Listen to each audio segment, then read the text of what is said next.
This is a Marlin model 989 M2 22 long rifle.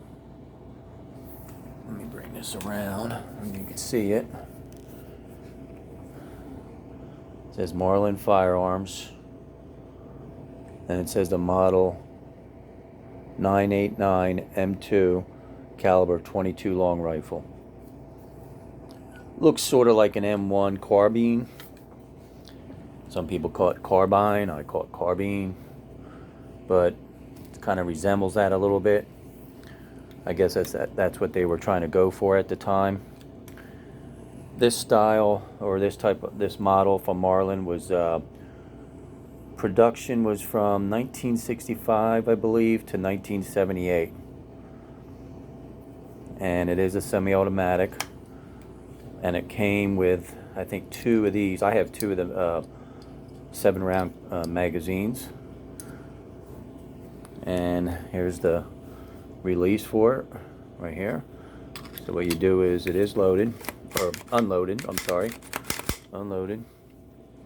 Thinking about something else here. Just snaps right there. Has 7 in the magazine and 1 in the chamber if you like. And then you just push this down and then pull that out. So again, it is unloaded. It's a nice little plinking rifle. It's good for squirrels, I guess, if you hunt squirrels. Little varmints, I guess. You know, it's challenging for that. This was the original sling it came with. As you can see, it looks like a military sling. It is 1 inch wide. It is genuine leather, and I think it's not that old. It might be in the early 60s to mid 60s. I haven't really looked. I don't know if it has a name on it or not. And if it is, it might be worn off. So, and you could tell the date from it from the white on the trim behind the butt pad. I would say this one was built or maybe purchased around 1967 or so. And the reason why I say that, there's no serial numbers. Even when you take this upper piece of wood trim off here, I don't find any serial numbers at all on this rifle, because I think you had to have serial numbers after the 1968 Act. And if these were made after 68, which I said they were made up to around 78, I'm sure there's some serial numbers around, but I haven't seen one. So, like I said, a nice little plinker. Shoots well with the original magazine. Like I said, I have 2 of these. Shoots really well with them. Just got to keep it clean. Make sure you lightly silicone it, you know, with some dry lube or some sort. I have a couple of these ProMags. These are actually for the model 795, which is pretty similar to this design. And also, if you remember, there's a model 60, which is pretty similar, but this is sort of like the cut down version of them.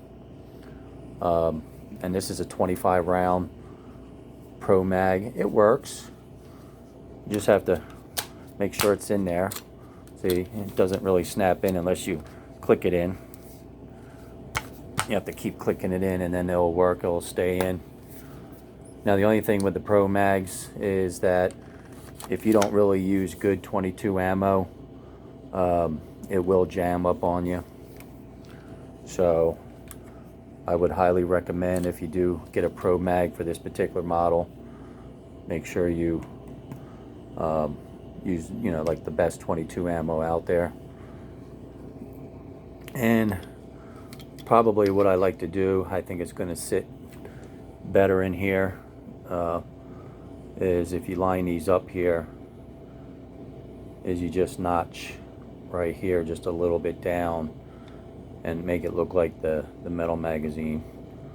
And I think this will lock in there a little bit nicer, and you don't have to jam it up in there.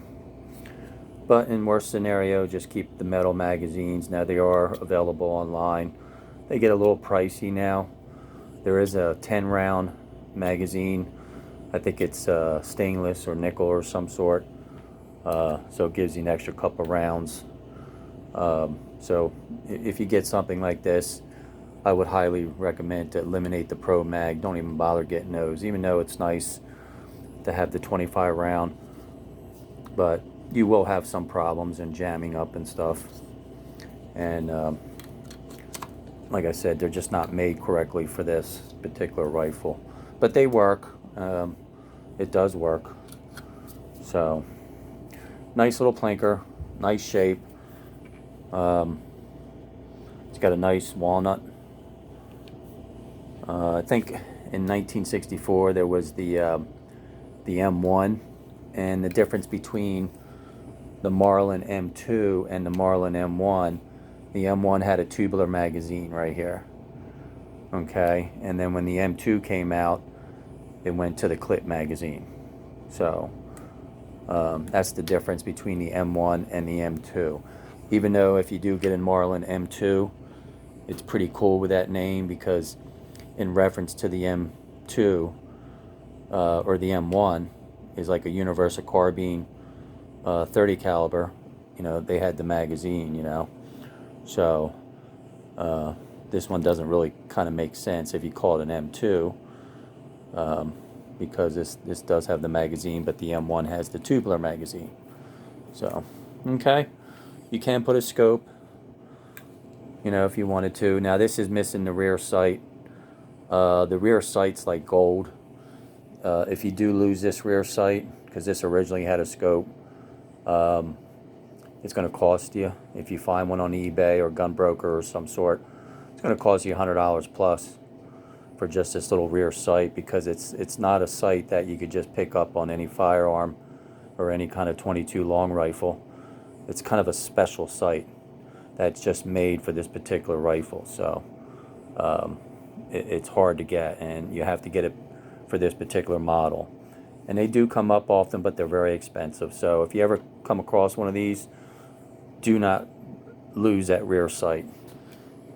Okay, and this one doesn't have it. So price range on something like this, I don't know.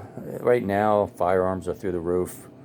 They're getting a lot of money for, you know, certain ones. But, you know, on a kind of a good day, you could get these anywhere from 150 to 250, all in between, 200, 250. Right now, you might be able to get 300 to 3 1/4 for them. If you have a few mags, you know, probably with 2 of these and a couple of these, you know, I'm sure somebody will give you 3 1/4 for it. But all right, but I would, you know, they're cool looking, but I would highly recommend a Model 60. If you're going to go with a semi-automatic, go with a Model 60 with a tubular magazine. What are they, like 18, 19 shots, and you'll have a much better rifle for plinking and stuff. But as far as cool looking, you know, you can't beat this if you like cool. But you're not going to get 100% effective with something like this. So, but if you want to put it in your collection and bring it out every once in a while and show it off, you got a cool looking 22, you know. All right, hope you enjoyed it. As always, thank you so much, and have a good one.